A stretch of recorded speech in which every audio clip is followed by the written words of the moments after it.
So, Michael, you, in about the past, month or so, you've been on a media tour, radio, video, being on a lot of shows, been talking about ageism.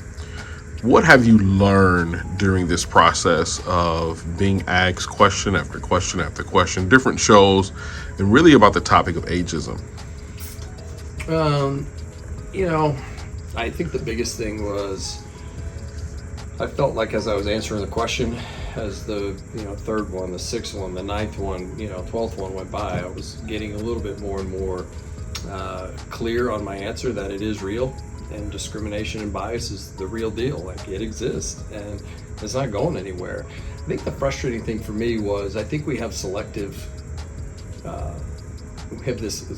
ageism. It's like, when is it okay and when is it not okay? And there was a few times where I wanted to say, like, oh, if Caitlyn Jenner applied to a job at the Dallas Cowboys, should they interview her? Should they be forced to hire this person? Like, absolutely not. Like, it doesn't fit what they're looking for. And I remember beating around the bush with one of the shows, and the guy was like, "You talking about Hooters?" I was like, "Yeah, I'm talking about Hooters. Should Hooters hire a 65-year-old woman? Maybe, if she's got the things that they're looking for, I suppose. But the reality is they have a certain image for their brand that they're going for, and we don't complain about that, and nor should we, because it's a very specific brand, and companies have a brand and an image. But the key is, you could also argue that ageism is going the other way. Like, why do we want to hire these kids out of school? Why do we want to hire these post-era COVID generation? They don't come to work. They want to work from home. They're incredibly entitled. They think they're worth X amount of dollars. When I can hire someone who's 55 or 65 years old, that wants to work, that shows up on time, that's got good manners, that knows how to, So there's a balancing act. And I think the biggest thing is we're never going to unroot bias that someone has. So I told someone, like, there's only one emotion everyone's born with, and that's love, right? You come out, you love your mother, hopefully, was your psycho baby, and you every other thing you're taught from your family. You're taught, what political views to have, what religion to have, what you like and dislike, and you're taught all that behavior, and it's going to transcend for the rest of your time. You're going to look at resumes and say, well, how old is this person? Are they going to fit in my culture?